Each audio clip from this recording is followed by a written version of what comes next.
Estamos en el capítulo 4.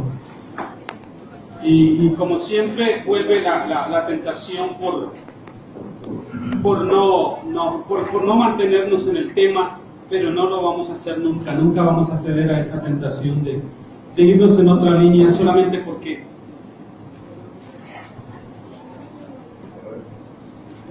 nos falta trigo. Nos falta trigo. Muy bien. Y hoy vamos a continuar con lo que empezamos el domingo pasado. ¿Recuerda de qué tratamos el domingo pasado? Yo les anuncié un tema.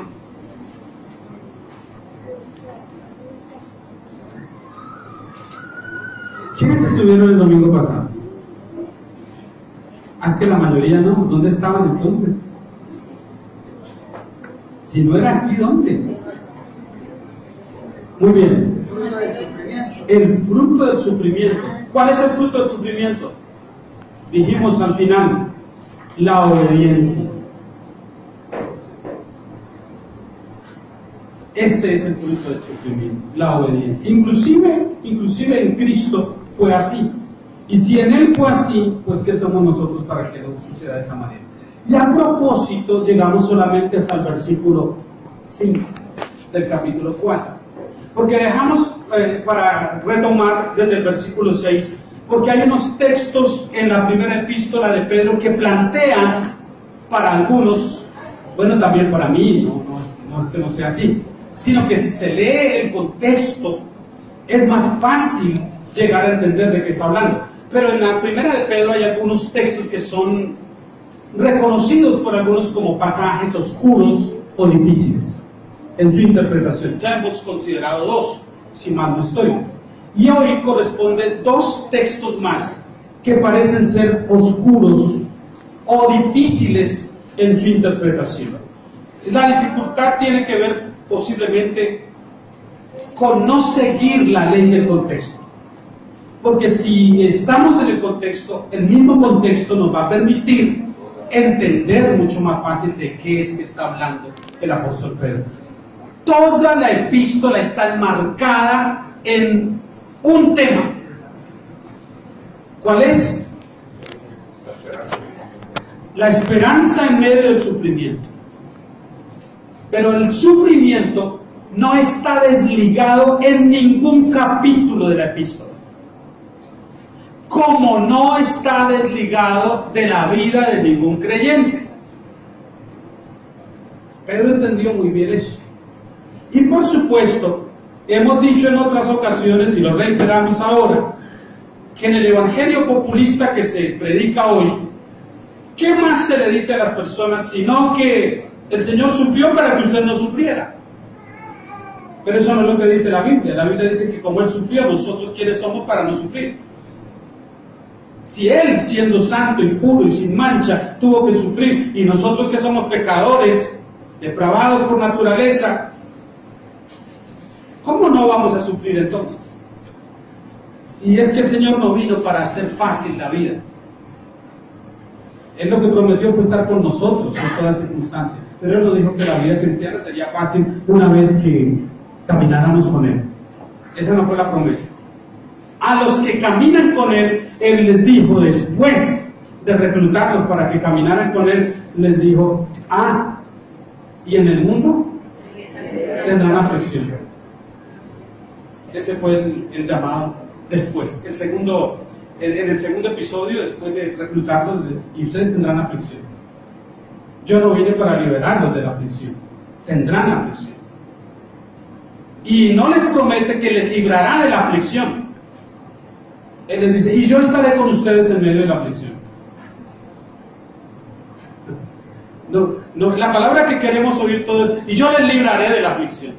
No, en la aflicción, porque pasarán por ahí, yo estaré con ustedes. Eso es lo que reviste importancia.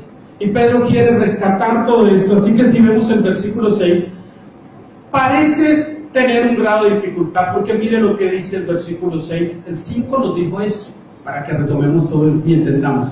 A los no creyentes les parece cosa extraña que nosotros, los creyentes, corramos o que no corramos mejor con ellos en el mismo desenfreno de disolución, y a causa de eso hasta ultrajes nos dan. Pero ellos, los no creyentes, darán cuenta al que está preparado para juzgar a los vivos y a los muertos. Y aquí viene el versículo: porque por esto también ha sido predicado el Evangelio. ¿A quiénes? A los muertos. Tergiversando este versículo, los mormones bautizan en nombre de los muertos. Los nuevos miembros son bautizados en nombre de miembros ya muertos del mormonismo. Eso es espiritismo. Eso no es cristianismo. Eso no es parte del arsenal bíblico. Porque Pedro no está diciendo eso. A primera vista, cuando lo leemos así, da la impresión, porque por esto también ha sido predicado el Evangelio a los muertos, y da la impresión de que hay un Evangelio destinado para los ya muertos. No, no. El contexto de toda la epístola nos ubica a nosotros de una manera muy fácil. Pedro sabe que ya algunos hermanos han sido martirizados. Recuerden que para cuando Pedro escribe esto, ya varios habían sido martirizados. Esteban, Jacobo, ya habían muerto. Y ellos lo vieron, ellos supieron de eso. Así que Pedro tiene muy claro en mente que esos que ya habían muerto, escucharon el Evangelio. A esos mártires ahora se les predicó el Evangelio. Y él está hablando en un sentido pasado, no en un sentido futuro ni presente. Dice, a esos que también se les predicó en el pasado, cuando estaban en vida, a esos se les predicó el Evangelio. Ahora mire la línea tan fácil como lo dice, fue predicado el Evangelio a los muertos para que sean juzgados en carne según los hombres, es decir, según los gobernantes de esa época, en este caso el Imperio Romano, creían que la manera de controlar, de parar un poco el avance del cristianismo era matando a sus líderes más prominentes, y en efecto los mataban. Eso era lo que sucedía, los juzgaban dándoles muerte, y es lo que está diciendo Pedro. A causa de los hombres, Dios permite esto para que sean juzgados en carne, su cuerpo, martirizados, según los hombres. Pero ¿qué viene después de eso? Pero vivan en espíritu según Dios, porque después de ser martirizados, al abrir sus ojos en la eternidad, es Dios quien les está esperando. Así que de eso es que está hablando Pedro. Luego no reviste ninguna dificultad el pasaje. Es sencillo si vemos el contexto en el que él está hablando. Él está diciendo que esos que están muertos para la época de él, un día vivos oyeron el Evangelio. A ellos se les predicó el Evangelio. A causa de la predicación del Evangelio, les significó la muerte. Por causa del hombre, de los gobernantes de la época que los perseguían y los mataron. Y Dios permitió esa clase de juicio. Pero después fueron en espíritu al Señor. Es comprensible y no hay que darle tantas vueltas, porque el mismo pasaje se explica de esa manera. Así que, más allá de que alguien pueda dar muerte física, el hombre pueda dar muerte física a los creyentes, nada puede hacer el hombre sin Dios contra el verdadero cristiano. En otras palabras, la amenaza de muerte para nosotros como cristianos no significa nada para la esperanza de gloria que tenemos más allá. Y por supuesto nosotros estamos lejos de entender eso porque no vivimos en un contexto de persecución. Gloria a Dios por eso. Vivimos en un contexto de libertad. Estamos aquí reunidos y no estamos ocultos. Pudiéramos estar en el Parque Santander a viva voz y nadie puede decirnos nada, porque tenemos la libertad. Pero eso no sucede con los cristianos en todo el mundo. En otras latitudes, inclusive cerca de nosotros, los cristianos ya están siendo perseguidos. Ahora hay un tipo de persecución que nosotros comenzamos a experimentar desde las leyes del país. Cada vez que se implementan leyes que restringen la libertad de culto, como está pasando en Venezuela. hay restricción para que se exprese de una manera pública la fe, y que puede llevar a otro tipo de persecución, que quizás no sea la muerte, pero sí encarcelar pastores, como en Canadá, un país tradicionalmente protestante, encarcelando pastores por predicar contra el homosexualismo. Cosas como esas las estamos viendo en países civilizados. Se acusa a los cristianos de ser intolerantes por su prédica. Yo sería un radical y un intolerante en cualquier cultura de esas, y seguro ya habría ido a la cárcel más de una vez. Porque aquí mismo en Colombia, cualquier persona que no guste de algún mensaje, que señale su conducta inapropiada y que el Estado desde la ley les protege, podría perfectamente demandarlo. Y yo podría ir a la cárcel. Ese es otro tipo de persecución. Somos intolerantes y no tenemos amor por esta gente que practica toda clase de cosas, y cuando lo señalamos nosotros somos los intolerantes. Ese es el mundo al revés que nos ha tocado vivir. Si Pedro veía el fin cerca, como dice aquí ahora, mire lo que él nos viene a decir en el versículo 7, mas el fin de todas las cosas se acerca. Todo esto va a acabar, mi hermano. Entonces él da un consejo que tiene que ver con la actitud de los cristianos en el aquí y en el ahora. Dice, como todas las cosas se acercan, entonces consejo, 3 cosas, dice: sobriedad, vigilancia y oración. ¿Estamos? ¿Está conmigo en el versículo 7? Por cuanto todas las cosas, el fin de todas las cosas se acerca, sed pues sobrios y velad en oración. Nunca se recomienda al cristiano bajar la guardia en la oración.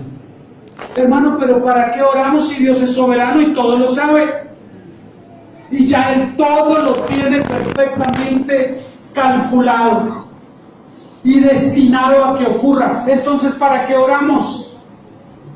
Oramos a causa de nosotros, no de Dios. Es que es cada uno de nosotros los que necesita orar. Dios no. No es para recordarle a Él, no es para cambiar sus planes, es porque nosotros necesitamos mantener ese tipo de comunión íntima con Dios, y la oración es el medio que Él estableció. ¿Por qué oramos? Porque Dios dijo que oráramos. Porque ese canal Él lo estableció. Y oramos siempre conforme a su voluntad y a su propósito. Que las cosas se hagan conforme a su voluntad y a su propósito. Porque nosotros no conocemos lo que Él sí ya conoce. Y las veces que oramos nosotros, y que estamos creyendo que eso alterará en algo el plan de Dios, es errónea esa concepción. Porque Dios mismo es quien ha previsto nuestra oración también en esas instancias. Él mismo también estableció eso. Entonces no es nada nuevo. Nada vamos a cambiar nosotros con la oración. Nada. No se da ningún cambio. Es que si se da un aparente cambio para nosotros, es que Dios había establecido que eso sucediera así, y que la oración tuviera que ver en eso. ¿Están? Velar, orar, sobriedad. La sobriedad es lo contrario de la embriaguez. Es estar lúcidos, es estar atentos a lo que está pasando. El cristiano, usted y yo, aunque estamos en el mundo, no podemos ni debemos vivir disociados de lo que sucede en el mundo. Eso lo hicieron los montañistas allá en el medioevo, y todavía hay gente que cree que el mundo está tan corrompido, y en efecto nosotros lo creemos también. Pero lo que no compartimos es la segunda parte. Está tan corrompido, tan depravado, que lo mejor que podemos hacer es irnos a vivir a una montaña, solos. Crear una comunidad de santos nosotros allá, y que nadie más tenga que ver con nosotros, porque el mundo está muy corrompido.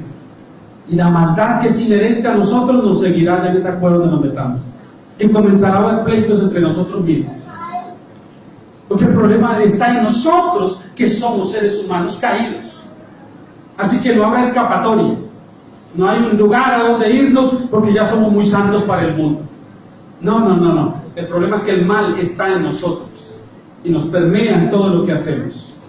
Así que Pedro va a decir consejos prácticos.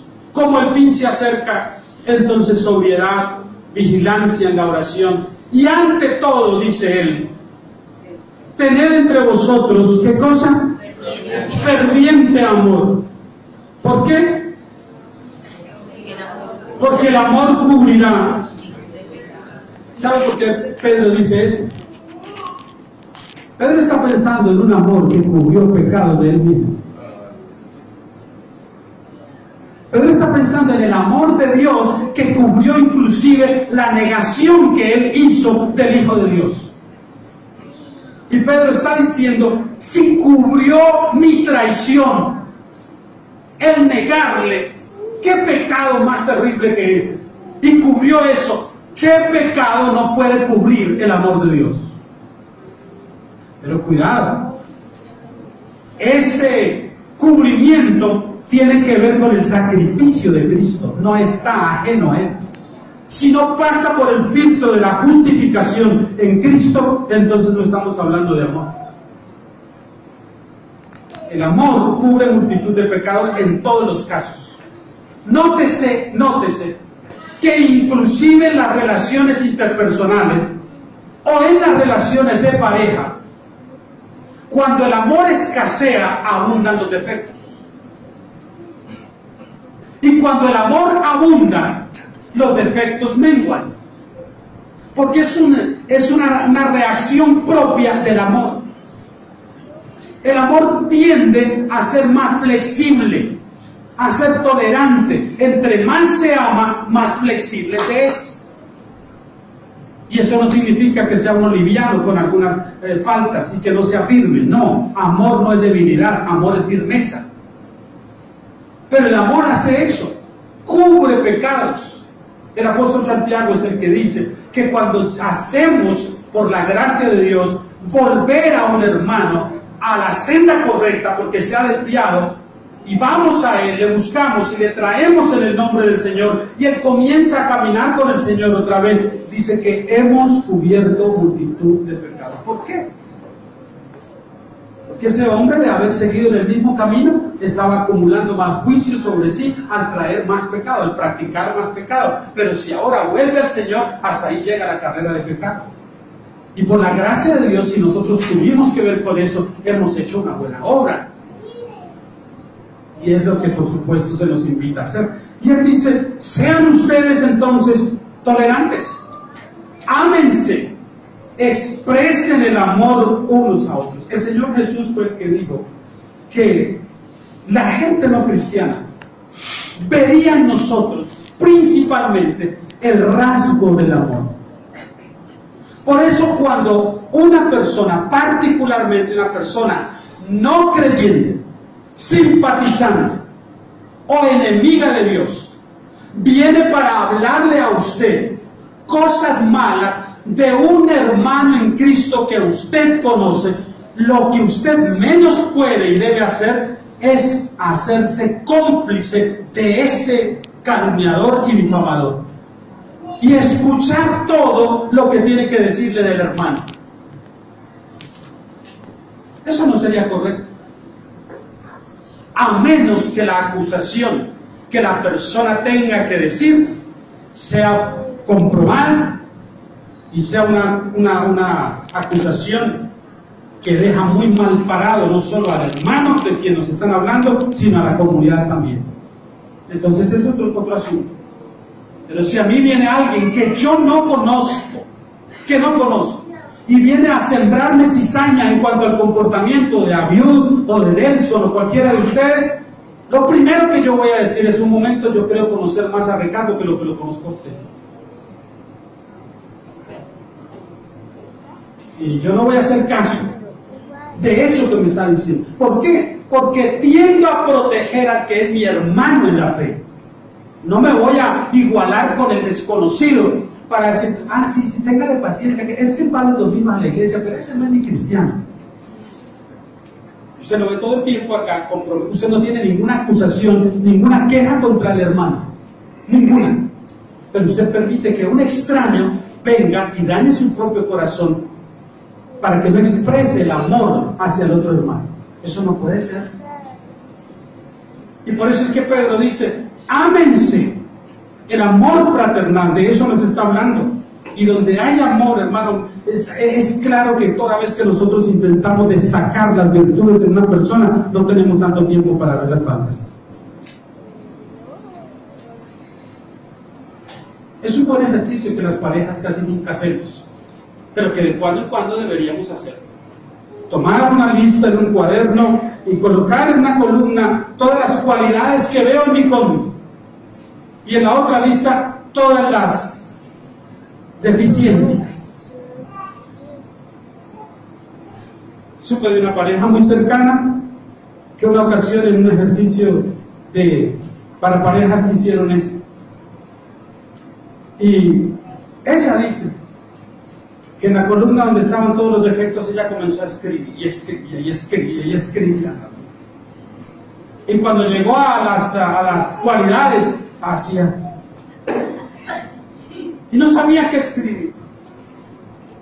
Y la vergüenza más grande que ella sintió es cuando les pusieron de frente a la persona que dirigía el taller, para que cada uno leyera. Y le dijeron a él primero: lee por favor las cualidades que dice tu esposa. Y él comienza a mencionar todas las cualidades. Y cuando llegaron a los defectos, él dijo: solo tengo 2. Y ella dice que no sabía dónde meterse, no sabía qué hacer, porque ahora venía el turno de ella. Y usted ahora, hermana, lea las cualidades de su esposo. Dijo: yo solo encontré 2. Y lea los defectos. Estaba la lista. De hecho, años después terminaron divorciados. Y hasta hoy no están juntos. Él veía cualidades en ella, ella no veía ninguna en él. El asunto es el amor. La medición la da el amor. ¿Dónde está la medida del amor? Entre más defectos vemos, el amor está menguando. Cuando solo se ven defectos, el amor está menguando y está mandando una señal, como el tablero en el carro que indica que el aceite está en problemas. Igual.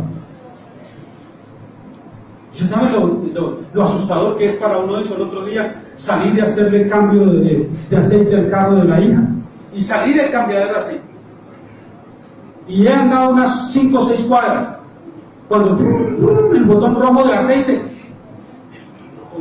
Pero ¿cómo es posible si vengo del cambiadero de aceite? Y me regresé rápido donde el chico no está por ahí, no está por ahí, no.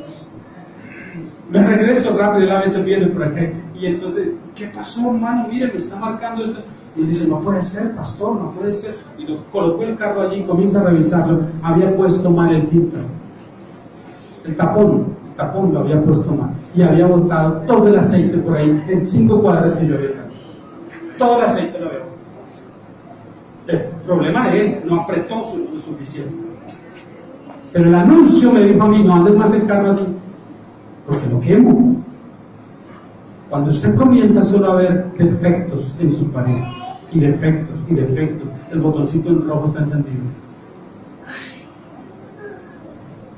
Porque cuando el amor abunda, los defectos se pueden sobrellevar. No es que se cubren, no es que no se ven, es que inclusive al hablar de ellos podemos hablar sin ofendernos, sino en un tono amoroso. ¿Estoy hablando otro idioma? Muy bien. Eso es parte de lo que él dice en lo práctico acá. Dice eso. Y luego en el versículo 9 parece que habla de un asunto que quizás no concierne mucho a nosotros hoy, pero que para la época sucedía darse mucho. Hospedaos los unos a los otros sin murmuraciones. Entiendo que esta no es una práctica muy dada hoy a causa de todo lo que hemos vivido, y que somos muy poco dados quizás a hospedar a otras personas porque no sabemos quién es realmente ni cómo se comportará, y todo eso nos puede privar un poco. Pero aquí la connotación es más al momento en que vivía. Pedro sabe que están bajo persecución, y que algunos hermanos posiblemente habían perdido su hogar, habían perdido todo. Otros eran ministros itinerantes que iban de un lugar a otro. Y él lo que está diciendo es, hospédenlos, pero cuidado, hay un documento extra bíblico, pero que es autoría de los apóstoles del Señor, que se conoce como la Didache. Y en este documento ellos tenían algunas estipulaciones claras acerca del comportamiento que debían tener los ministros itinerantes que venían a las iglesias. Por ejemplo, muchos de los ministros, entre comillas, que hoy se reconocen, no serían reconocidos según esa Didache. Porque uno de los puntos decía, por ejemplo, que si alguien venía a una casa porque llegaba a una ciudad para compartir el evangelio y llegaba a hospedarse en el hogar de un hermano cristiano y pasaba más de 3 días allí, al tercer día le decían al hermano que lo había hospedado, sácalo ya de tu casa, ya no lo tengas más ahí. No, es que yo venía a una campaña de 15 días, no, ya no más. No trabajas, estás solamente acá con el cuento que vas a hablarnos del Señor y que el Señor ya viene, y los tesalonicenses, la iglesia de Tesalónica. Es que Cristo viene, y los que anunciaban que Cristo viene llegaban a mediodía para ganarse el almuerzo, pagos, no trabajaban, y Pablo les dice claramente, el que no trabaje, que no coma. Se han vuelto ociosos ustedes con el cuento de que Cristo viene y esto y lo otro para no hacer nada. Es verdad que Cristo viene, pero eso no significa que ustedes estén de ociosos tratando de ganarse el pancito de esa manera nada más, sin trabajar. Usted sabe que esto no es extraño. Hoy en día, en nuestra cultura, en la cultura latina principalmente, se da mucho la figura de eso. El pastor, el líder, que solamente quiere acomodarse, al menos en un grupito bíblico, en donde pueda tener alguna ofrenda y alguna cosita para él no hacer otra cosa, sino solo vivir de eso que le van a dar a él. Pero el trabajo es honra. Honra. Y cuando a uno lo llaman a trabajar, uno tiene que salir a trabajar. Hay que hacerlo porque es honroso. Y no esperar a que todo le estén dando los hermanos, que, ay, tan lindos, ellos trabajan mucho allá al sol y a la lluvia y fuerte les toca. Para que yo esté sentado en un escritorio estudiando la palabra, pero es mucho más suave, ¿no? Tomando café de cuando en cuando y descansando si me canso un poco y luego recibir un buen salario por eso. Esta clase de cosas se ponen en cintura. Dice, hospedados sí, pero hospedados sin murmuración. No hay nada más triste que hospedar personas que luego le dejan a uno una cantidad de problemas. Llamadas hasta Chile. Y estas llamadas, eso fue la evangelista que estuvo aquí, estuvo llamando a Camboya y Arabia Saudita y ahora me llegó el recibo. Y en esto hay que ser muy cuidadosos, no es que no lo hagamos, pero hay que tomar medidas. Y luego el versículo 10 sigue la línea práctica, una invitación a hacer uso del don recibido, pues Dios en su gracia ha dado a todos nosotros mínimo un don. Ninguno de nosotros que fue salvo por la gracia de Dios fue puesto en el escenario de la vida cristiana sin un don al menos para usarlo. Por eso es que Pedro ahora dice esto, dice, cada uno según el don que ha recibido, porque está por sentado que recibió alguno, según el don que ha recibido, ministrelo a otros. Y ministrelo a otros, ¿qué significa? Sírvalo, póngalo en servicio, póngalo al servicio. Esto no tiene que ver con la administración aquella que conocemos. Tengo una palabra profética para ti, hermano. ¿Qué pláticas tenéis en tu bolsillo para soltártela? No, esto no tiene que ver con eso. Esto no tiene que ver con esa clase de evangelio que alimenta vividores, zánganos, que no hacen más que aprovechar la necesidad y la ingenuidad de las personas para lucrarse en ellos nada más.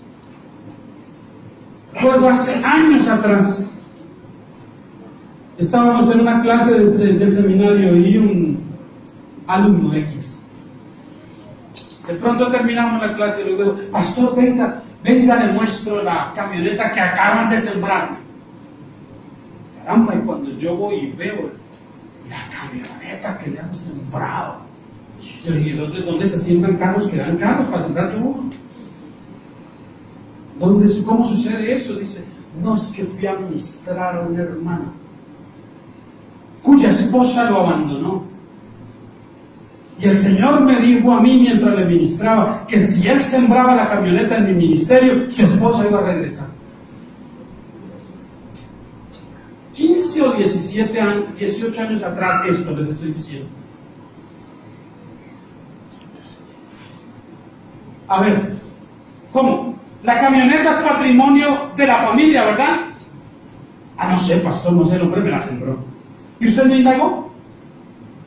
En otras palabras, usted fue, le endulzó el oído, conoció la situación del hermano y aprovechando que está vulnerable, usted vio la oportunidad de tomar partido de esto. Oh, así funcionan las cosas. ¿Y usted cree que eso es correcto? Regrese donde el hermano por donde vino y entréguele la camioneta de vuelta. Porque eso no es correcto. Eso no está bien. Pero pastor, él me la dio. No, él no puede darle a usted eso. Y si se la da, usted no debería recibirla. Porque en primer lugar es patrimonio de la familia, no solo es de él. Él está regalando algo que le pertenece también a su esposa y a sus hijos. Y no los está tomando en consideración. Y usted está obrando mal. Porque poner al servicio el don que Dios me ha dado no tiene ningún costo. Y cuando alguien viene a pagarme a mí de esa manera, por el favor, por poner al servicio un don que Dios me ha dado, y viene a pagarme de esa forma, creyendo que de esa forma se le va a solucionar un problema, ahí hay algo erróneo.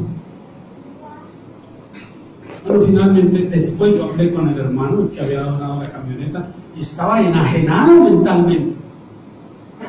Él hizo eso bajo una presión y bajo manipulación.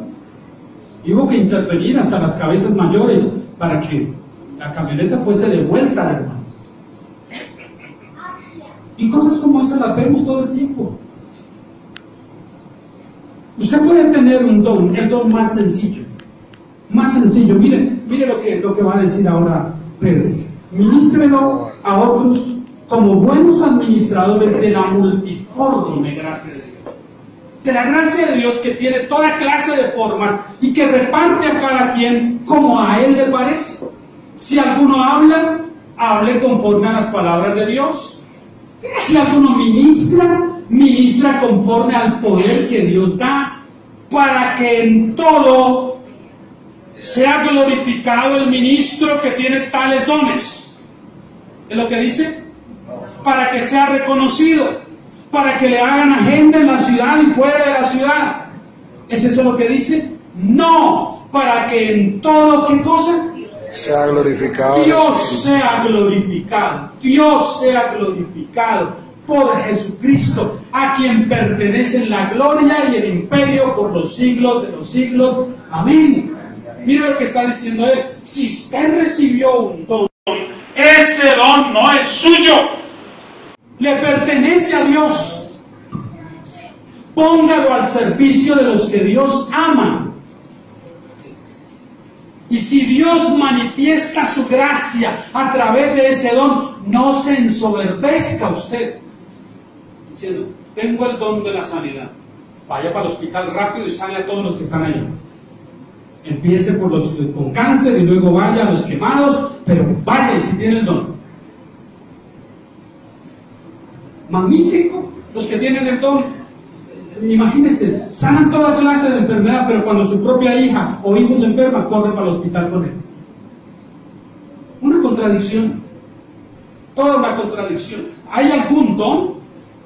Todo don es para servir y ningún don es superior al otro. Lo que pasa es que unos, por ser de dominio público, de exhibición pública, son más apetecidos. Yo quiero el don de la profecía porque todo el mundo va a darme cuenta que tengo profecía. Yo quiero el don de la sanidad porque el don de la sanidad es la gente va a saber que estoy sanando enfermos. Menos mal que bíblicamente nosotros tenemos bases para creer que esa clase de dones no están operantes hoy de la manera que todos quisieran. La forma como nosotros creemos que Dios sana, porque Dios es el mismo ayer, hoy, para siempre, y que Él sana si así le parece, es haciéndolo Él a través de quien quiera y como quiera Él, normalmente de manera anónima, sin que una persona sea poseedora del todo. Es que tengo el don de sanidad. Si alguien tiene el don de sanidad, tendría que sanar desde un dolor de muelas, de un cáncer. No es que yo tengo el don solamente para calzar muelas en oro. Bueno, voy a que me las calcen todas a mí en oro para luego quitármelo y salir de pobre. Esa clase de cosas entretienen y llaman la atención, pero no glorifican a Dios, ni a lo más mínimo, y tienen que ser vistas con mucha atención, con mucho cuidado. Pero que usted tiene un don, sí, don Fabio, sí, don Franklin, ustedes tienen un don, sí, hermanas, hay un don. Y el que es llamado a servir no es menos que el que es llamado a predicar. Por eso cuando a usted se le pida colaborar en algún asunto en la iglesia que no tenga que ver con estar en el púlpito, no sienta que le están dando un encargo menor, porque todo es igualmente importante. Todo es igualmente importante. Son dones de servicio que Dios da también. Y ahora Pedro vuelve, es como que a él le fascina dar vuelta por aquí, por allá, y dice, pero no se me distraiga porque yo sé lo que estoy hablando. Mi escrito tiene que ver es con el sufrimiento. Y en el versículo 12, por si usted pensó que ya habíamos quedado libre de eso, él vuelve otra vez y nos trae ahí. ¿Y qué es lo que dice? Léanlo.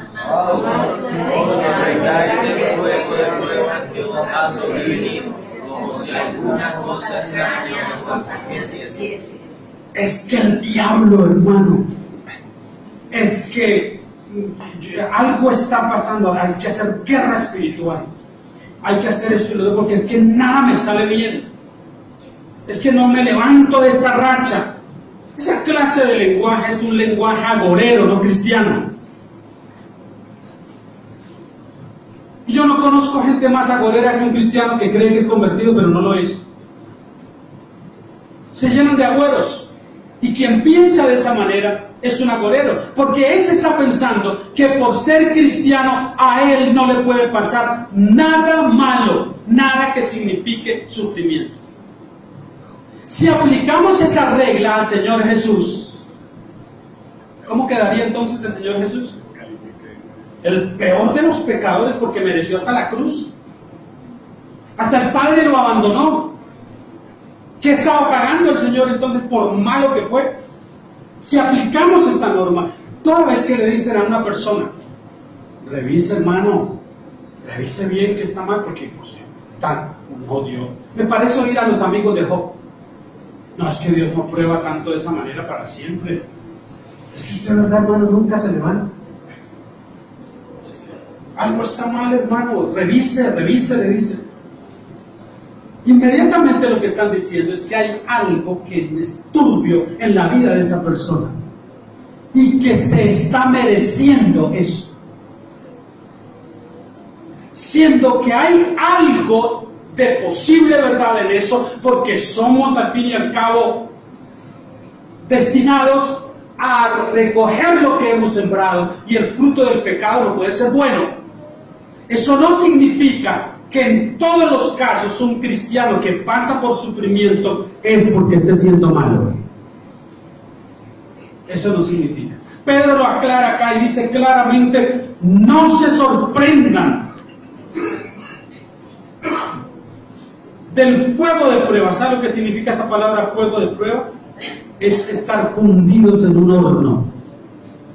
Eso es, fundidos en un horno. No se sorprendan de esa prueba que les ha sobrevenido como si alguna cosa extraña. Pero qué raro, Dios dice que probándome a mí. Qué raro. Qué raro que no lo pruebe. Sorpréndase de eso.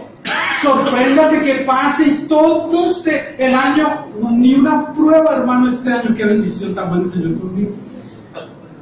No estuve enfermo en todo el año, tuve trabajo todo el tiempo, mis hijos y mi esposa. Este año, hermano, no tengo queja. asegúrese que esté en Cristo. Asegúrese que está caminando en el Evangelio bíblico. Porque lo normal al cristianismo bíblico, sinónimo de cristianismo bíblico, es sufrimiento. Ay, no. Qué desesperanzador es esto. Pero miren lo que él dice. Dice, no, hay bienaventuranza al ser difamados, perseguidos por la causa de Cristo, sino gozados, dice el versículo 13. Están pasando por alguna prueba, eso no es extraño, eso es normal. Eso es normal. Está siendo sometido a una prueba muy intensa. ¿Qué dice el versículo 13? Gozaos. ¡Gozaos! ¿Y cómo está mi hermano? Ay, hermano, con un gozo en mi corazón porque estoy en una prueba. Perdón, hermano, ¿y usted está feliz de eso? Sí, hermano, estoy feliz de eso. ¿Pero por qué? Porque Dios me dice que me goce y no sabe cómo me cuesta, pero me gozo en esto. 5 meses sin trabajo, hermano, y qué gozo que tengo no tener que madrugar.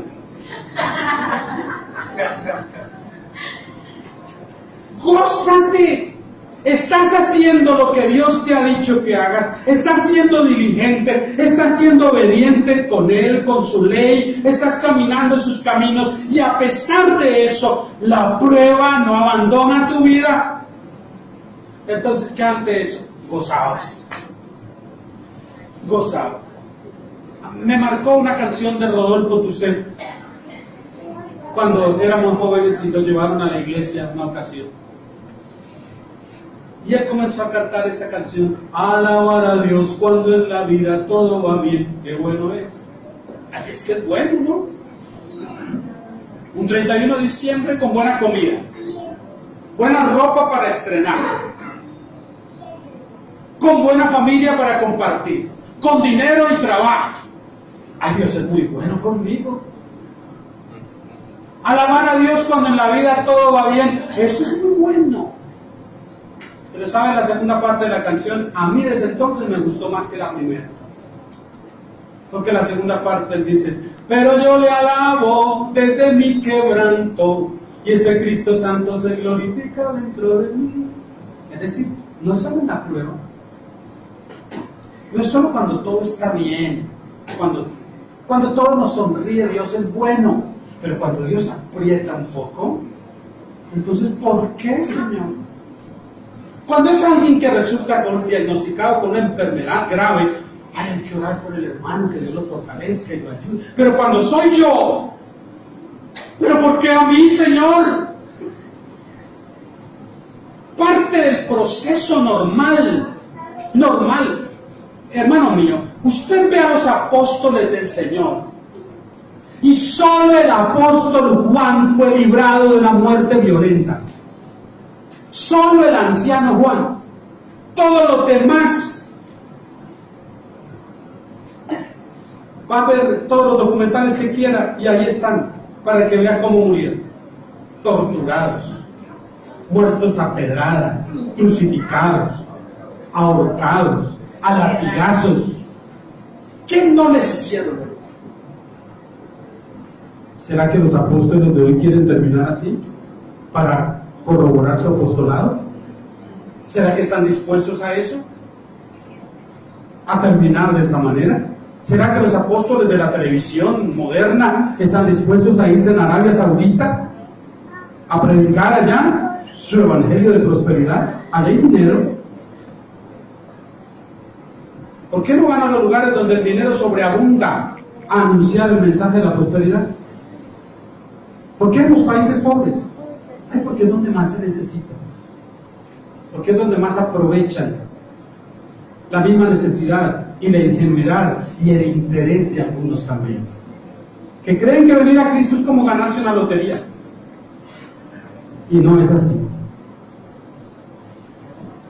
Si sois vituperados, versículo 13 lo terminamos, para que también en la revelación de su gloria os gocéis con gran alegría. ¿Cómo? ¿Cómo puede un cristiano que está padeciendo gozarse? La imagen del pastor Yusef en Irán hace unos 2 años atrás, año y medio. para mí quedó marcado. Ahorcado por el régimen iraní, por ser cristiano, solo por ser cristiano. Y cuando lo exhiben, listo para quitar la parte de abajo que quedara colgado allí en la horca. Él solamente mira a todos los que están allí como testigos de esto, y de paso al mundo que vio todo, y solo sonríe, con una sonrisa esperanzadora, como diciendo: apúrense, no hagan que el Señor espere más por mí, sin decir una palabra. Claro, nosotros vemos y oímos esas cosas. Es tremendo el pastor Irán, qué valiente, pero eso que no me pase a mí jamás. Acto y anulo. Conmigo no es eso. Ese lenguaje triunfalista de que conmigo no. A otros cristianos les puede pasar todo eso, pero a mí no.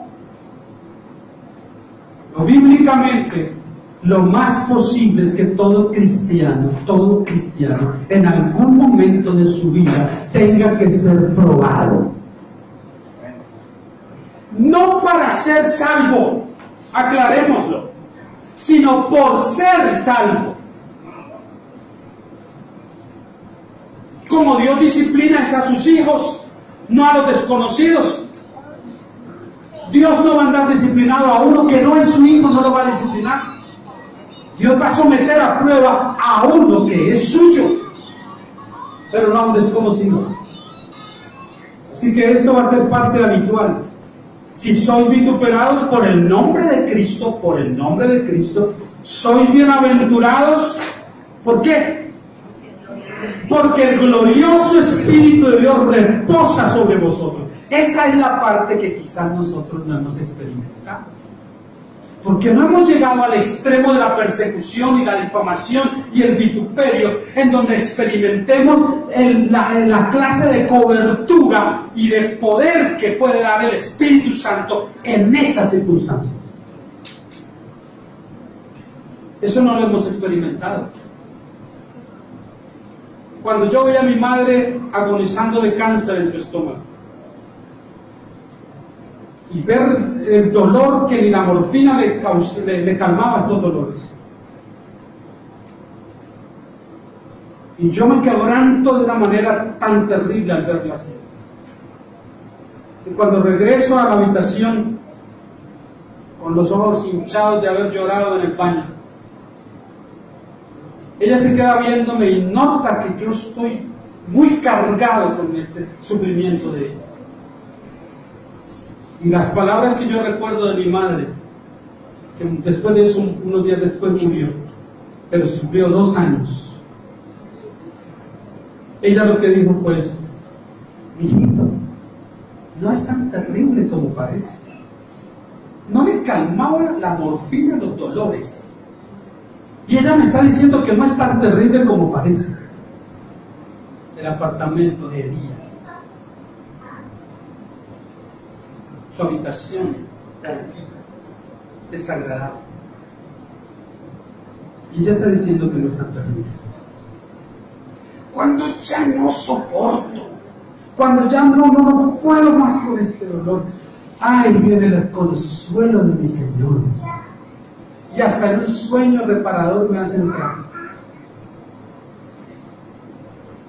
¿Cómo se explica uno eso? Como nosotros no hemos estado en esas circunstancias, no lo sabemos. Pero a los que Dios ha pasado por ahí, lo han experimentado. Y si somos vituperados por causa de Cristo, entonces sepamos también que el glorioso Espíritu de Dios reposa sobre nosotros. Ese fue el Espíritu que puso la sonrisa en el pastor José.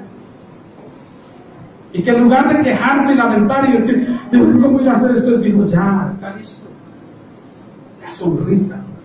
Yo no quiero recibir al Señor allá como diciéndole, ¿por qué permitiste? Yo quiero estar con gozo delante de él, diciendo, ya estoy aquí, Señor, ya pasó.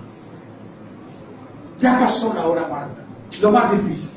Ciertamente de parte de ellos, de los no cristianos, el Cristo es blasfemado, pero por nosotros en el sufrimiento, ¿Cristo es qué?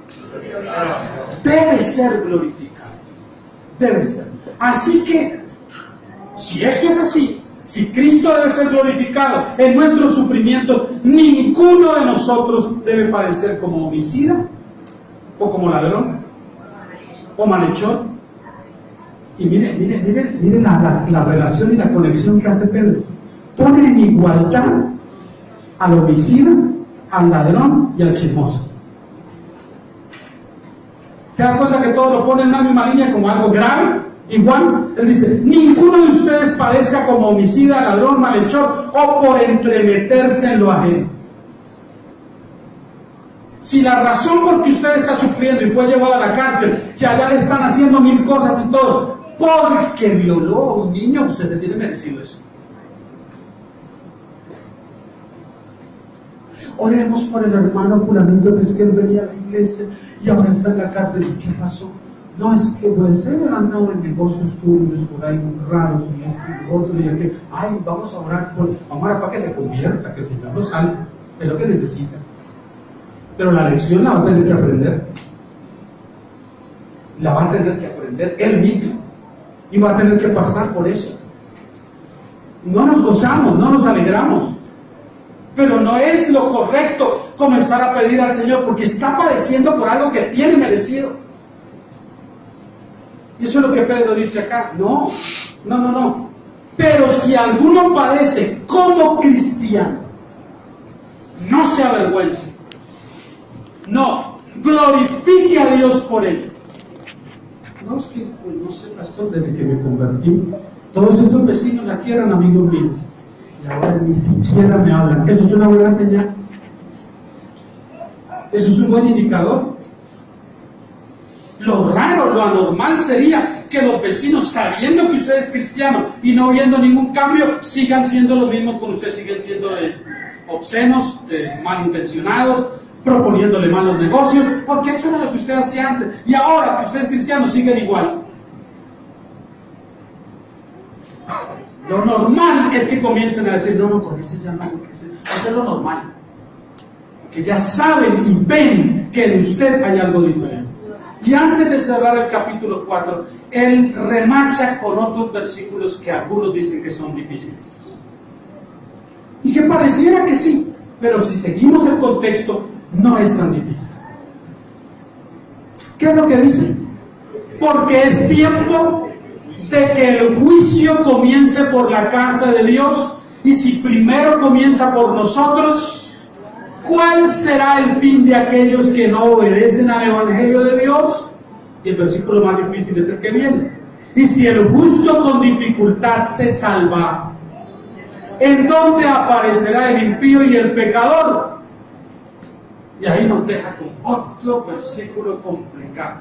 Pero si leemos el contexto, vamos a ver que cuando Pedro habla en el versículo 17 de juicio, está hablando de la persecución que ellos estaban siendo objeto. Ese es el contexto. Esos creyentes a los que él les escribe estaban bajo persecución. Y él está hablando de eso. Así que nosotros podríamos perfectamente leerlo de esta manera. Porque es tiempo de que la persecución comience por la casa de Dios. Y ya había comenzado. Él no está hablando del juicio más allá, el juicio eterno, no. Él está hablando de la clase de juicio que los hombres hacen sobre los cristianos verdaderos. De ese juicio está hablando. Y por eso es que dice, y que comience el juicio por la casa de Dios. Y si primero comienza por nosotros, que tenemos esperanza, porque si somos perseguidos por la causa de Cristo, bienaventurados somos y podemos gozarnos. Si es con nosotros, que al final sabemos que es bueno esto, ¿qué esperanza tiene el no creyente que igual tenga que sufrir? Pero que más allá va a sufrir peor. La línea de pensamiento no nos permite irnos por otro lado. Y el versículo 17 viene a aclarar y a puntualizar las cosas. Pedro está diciendo, ser cristiano no es garantía de no sufrimiento, es lo opuesto. Hechos 14:22. Rapidito lo vemos. Hechos 14:22. Confirmando los ánimos de los discípulos, exhortándoles, está hablando Pablo y están en una gira con Bernabé, en un viaje misionero, y dice que estaban haciendo esto, confirmando los ánimos de los discípulos, exhortándoles a que permaneciesen en la fe y diciéndoles: es necesario que a través de mucha prosperidad y sobreabundancia y ninguna enfermedad entremos en el reino de los cielos. Esa es la Biblia según los apóstoles de hoy. Pero según la Biblia que yo estoy leyendo, dice es así: es necesario que a través de muchas tribulaciones entremos en el reino de Dios. ¿A través de qué? ¿Para pagar de esa manera nuestra salvación? No, no. Pero hay un vestigio de esperanza también que Pedro lanza al terminar. Él dice que este sufrimiento no es como parte de algún pago parcial que hacemos para nuestra salvación. No, porque ya todo fue pagado. Todo. Pero que a algunos Dios los privilegia. Los privilegia con poderse identificar con sus propios sufrimientos. Y la mayoría de nosotros, si el Señor dijera: a ver, aquí estoy haciendo una encuesta de cuántos quieren ser promocionados a ser identificados conmigo en mis sufrimientos. ¿Cuántos quieren? Por eso es que Él no se pone eso. Él sabe quiénes deben y serán procesados a través del sufrimiento. Él lo sabe. Y no será con todos. Posiblemente no. Ni en la misma intensidad. El sufrimiento lo experimentan todos. Usted sufrirá, yo sufriré, todos sufriremos. Pero quizás no en la misma intensidad. Pero a algunos Dios les pondrá más candelita, el horno estará más caliente, porque acuérdense que es el horno de prueba, donde se funde el oro y la plata. Allí somos metidos en esa prueba. Y algunos quizás entonces hay un poco más de temperatura, porque hay más escoria para sacar en unos que en otros. ¿Al horno? Eso es. Y el que necesite más purificación, entonces va a requerir más tiempo en el horno. Y Dios lo sabe, nosotros no, pero Él sí. Y entonces el versículo 17 dice: y si el justo con dificultad se salva. Pero no es salvación, no está hablando de la salvación eterna, sino de la salvación de este juicio. El juicio de la persecución. Si el justo con dificultad se salva. Recuerden primero que justo no hay ni uno solo. Ni uno solo. Así que Pedro puede tener en claro algo más que lo que nosotros vemos acá. Porque el único justo es Cristo. Y sin embargo, Él fue a la cruz por nosotros. Pero ahora cuando Él piensa en los creyentes, Él dice: si el justo con dificultad se salva, pero no hablando de la salvación eterna, sino del juicio de la persecución, porque no vino sobre todos, sino sobre algunos. De hecho, según Él, algunos ya habían muerto como mártires. Y si el justo con dificultad se salva, ¿en dónde aparecerá el impío y el pecador? Dos cositas voy a decirle de esto. Si el cristiano no está exento del sufrimiento mientras vive, pues no hay cláusula de excepción para ninguno. ¿Qué le espera al malo? Si como cristianos no tenemos una cláusula de excepción, que cuando nos convertimos no se nos expidió una garantía. Con este documento Dios está garantizando que nunca sufrirás. ¿Han notado que las iglesias paren de sufrir, ya pararon de sufrir y ya están sufriendo? Ya no están. Ahora las llaman de otra manera, pero ya no andan con el eslogan de paren de sufrir. Porque no hay nada más engañoso que un evangelio que promete eso. Pare de sufrir. ¿En serio? Ni siquiera las religiones más humanistas prometen eso. Y el cristianismo menos no puede prometer algo como esto. ¿Quieres parar de sufrir? Hazte cristiano. No le están ofreciendo el evangelio de Cristo. No le están hablando de eso. Así que hay que ser muy cuidadosos. Y la segunda cosa con la que termina él: de modo que los que padecen según la voluntad de Dios. ¿Se dan cuenta que cuando se padece es porque es voluntad de Dios? ¿Se dan cuenta que cuando se sufre es porque es voluntad de Dios? Aunque algunas veces sea producto de nuestro propio pecado, todo eso trae sufrimiento, pero está enmarcado dentro del plan soberano de Dios. Absolutamente todo. Dice, ¿qué hacer entonces? Los que padecen según la voluntad de Dios, ¿qué debemos hacer? ¿Victimizarnos?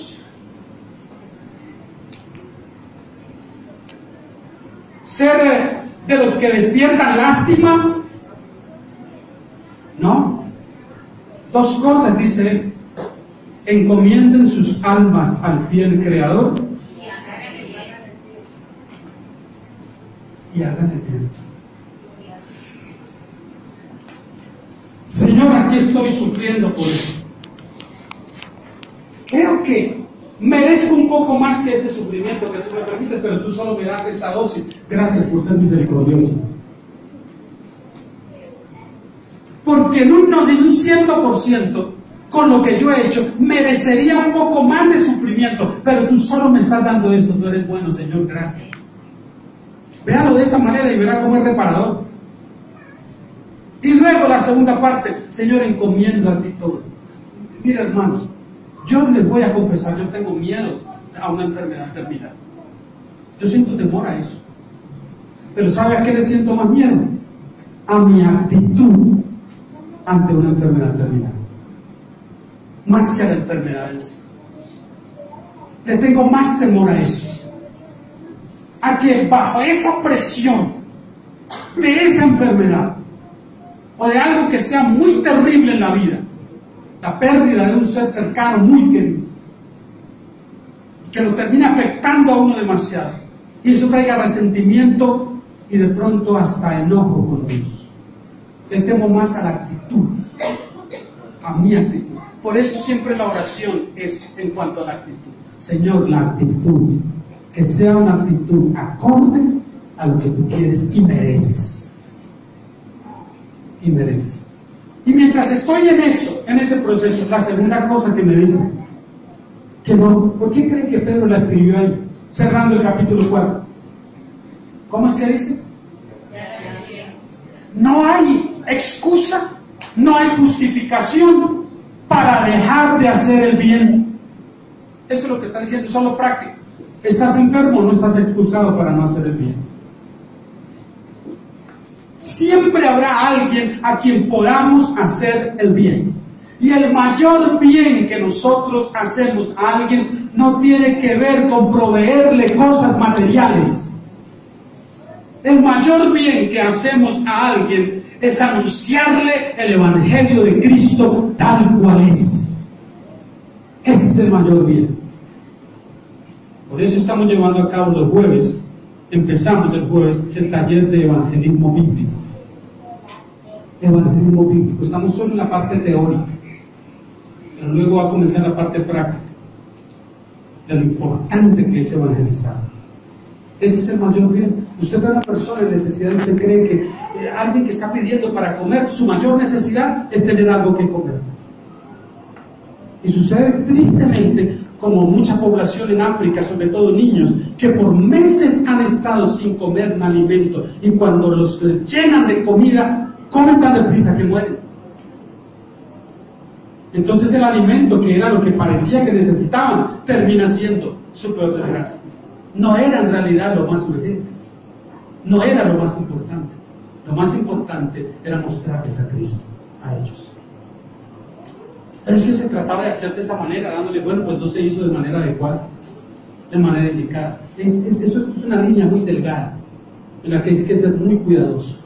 Pero no podemos dejar de hacer el bien. Este año, con todo y como se pongan las cosas de difíciles o no, nosotros seguimos intentando hacer el bien. Y no solo intentándolo, sino haciendo. No logramos ayudar a tantas personas como quisiéramos, pero vamos a estar ahí con nuestros hermanos que están en necesidad, que están en medio nuestro, en la iglesia, mayormente los de la casa, los que están aquí con nosotros. Vamos a estar atentos, en la medida de nuestras posibilidades, que no son muchas, pero lo haremos, lo seguiremos haciendo. Amén, porque a eso nos llamó el Señor. Así que si usted está sufriendo, si está pasando por muchas dificultades, si está viviendo adversidades y luchas y pleitos y cosas, usted es un cristiano. Bienvenido. Dios está permitiendo eso en su vida. Dios está formando su propia vida. Él está trabajando en mi propia vida también. Él es Dios y Él sabe lo que está haciendo. Nada le podemos enseñar. Así que desde hoy lo que nosotros podemos hacer es honrarle y agradecerle. Comenzó el año con una prueba intensa que usted ni se imaginaba. Gócese y alégrese. Ay, eso dice usted, pastor, porque usted no la está pasando, pero si fuera lo mío, seguro, gócese y alégrese.